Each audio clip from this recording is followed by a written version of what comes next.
I ain't gonna lie to y'all, man. Bloodhound Q50 is on a rampage right now. I don't know why he keep trying to take people chains, but if you don't know what I'm talking about, go ahead and watch this. All I'm saying, look, they don't know niggas get robbed every day, B. I'm on my deck on the girl. Look, they just pull up there. Watch what I'm finna do, and I hung up on his ass. Niggas get robbed every day, B. I'm on my deck on the girl, but come on, like, it's like protest. It's just look like, hey, Vaughn, bro, I know you don't want to do that on my deck on the girl. Hey, Vaughn, hey. Yeah, on my dig, I'm the girl. Fuck poke, you gonna get your ass clapped on my dig, on the girl. So basically, I'm gonna break it down to you from the tip top. So before I get into the backstory, we're gonna get to what you really came here for. So I'm gonna explain what happens right now. Then I'm gonna get into the backstory, everything, and how we know he's the Undertaker of chain snatching on Fun on Gray. So don't forget to like, comment, subscribe, hit that notification bell, and forget to follow me on Instagram, guaboyg, and Twitter, guaboyg. But let's go ahead and get straight into this video. So right now, Bloodhound Q50 and Vinyl 1700 is into it because basically, I'm gonna explain a little bit of, you know what I'm saying, the background information. Bloodhound Q50 was in the studio, him, Lil Speedy, and a couple other his gang members. They was in the studio rapping, you know, making songs and shit. And then there was a member off Vine 1700 gang, Toss gang, in the studio with them. And basically, Lil Speedy kept bugging Q50 like, hey, I wanna rob him, I wanna take him down. So Bloodhound Q50 was like, what the hell you keep asking me for, man? Go ahead and do it with your move. And Lil Speedy went with his move and robbed Vine off 1700 homie for his chain and his jewelry. And then after that, you know, of course, Vine 1700 ended up finding out because they didn't smoke him. They let him go, and then he called Vine off 1700, and that led to this phone call right here.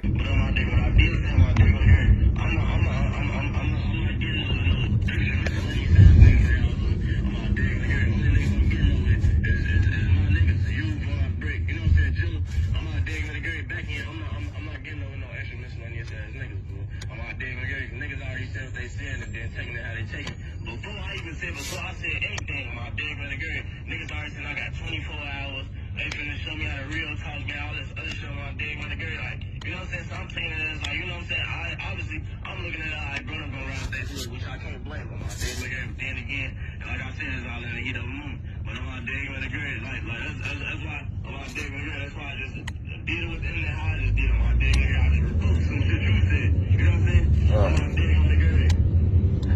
Alright. Shit, I'm just trying to see shit. Motherfucker came to me and told me that Grouchy whispered in your ear, talking about that straight from 1700. Alright. Yeah, shit, I'm just trying to see shit. Motherfucker came to me and told me that Grouchy whispered in your ear, talking about that straight from 1700. You up drizzling.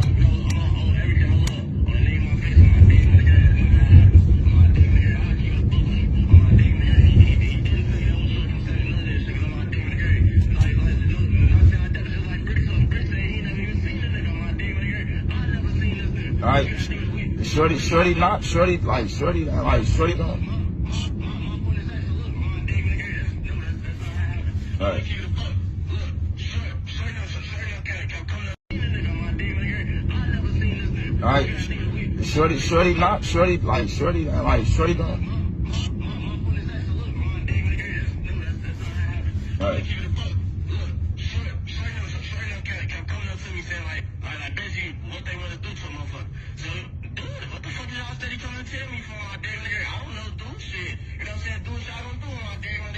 Right. So you know what I'm saying? So they want they move. Now, Shorty said, call room, 50. I'm on digging there. As soon as he said that, I feel back up. I'm on digging now. As he saying that, that's when they still doing what they move. Honestly, you know how this shit is baseball day. You know they got secret. You know what I'm saying? You know how this shit is with time. I'm on digging there. Alright, so who upped on him first? I'm on digging that's something I can't really, you know what I'm saying? That's something I can't really, I can't really know. Cause I'm on digging here.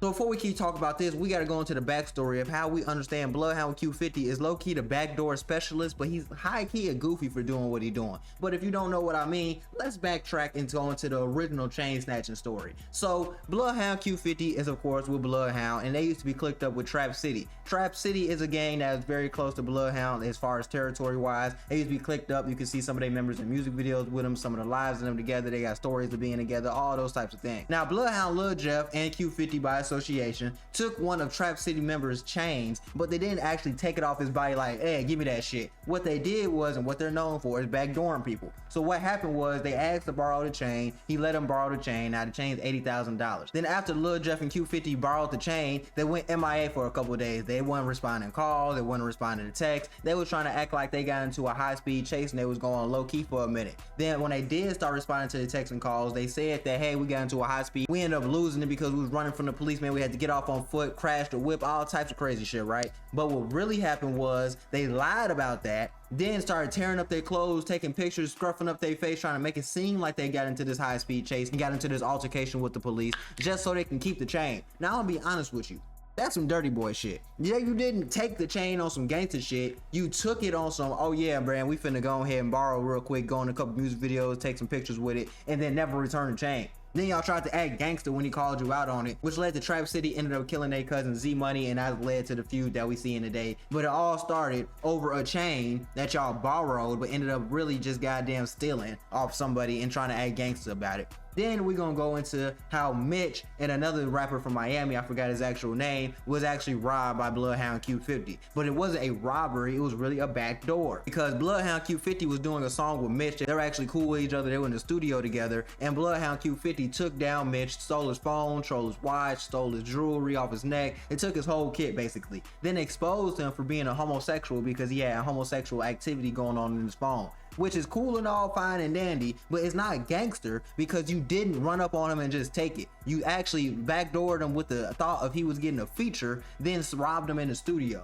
That's not gangster. You just backdooring people that you're supposed to be getting money from and getting money with, which is weird at the time, like, cause you getting on the internet acting like you overly gangster when you was really supposed to be kicking it with them and you just backdooring people. Then he went to Miami to do a feature with a Miami artist. I'm not sure what his name was, but he did the same thing there, acting like you gonna do a feature, acting like you cool with him, then taking him down for his kick. Which is lame as hell, bro. I'm gonna keep saying it's lame as hell because it's not no gangster shit. Like, it's gangster a little bit, but it's more slimy and weird because you acting like you on some rapping shit, acting like you trying to be cool with him, acting like you gonna do a feature with him, and then you just robbing him, taking him down. I don't understand why y'all would even do that. Like, I don't understand why. Like, what's the correlation of trying to get money with somebody, then robbing them, and then you gonna be surprised when you fall off in a couple years because nobody wanna do songs with your ass because you keep robbing everybody. That shit ain't gangster. It's just lame. Like, why y'all bringing all this gangster shit into the rap industry? We came here to get some money and get away from that. And y'all bringing it in there and trying to act overly tough with these niggas that's in different cities. So now you can't even really go to these cities no more because you robbing niggas in every city. It's not cool, bro. But we're gonna get into the current story of Von out 1700 finding out that Bloodhound Q50 took his little homie down. So as soon as Von found out, he went to his Instagram story. Now I'm gonna tell you what he put on his Instagram story. Basically, he went on there and he put the song No Rap Friends by 43JB and said, I be loving shit like this, because obviously he feels tried that a nigga that you cool with would even do this to you.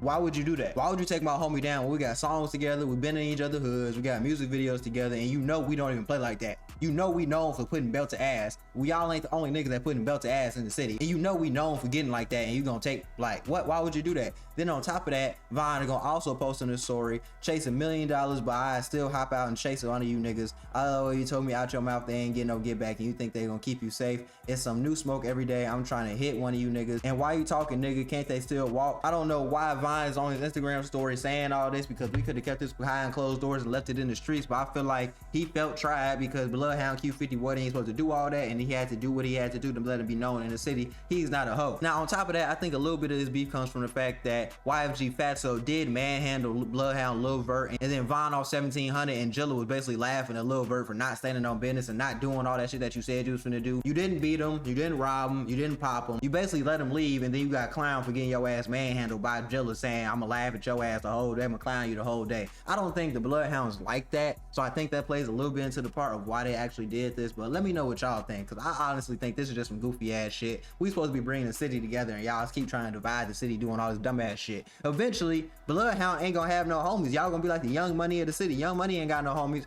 Y'all ain't finna have no homies in a minute.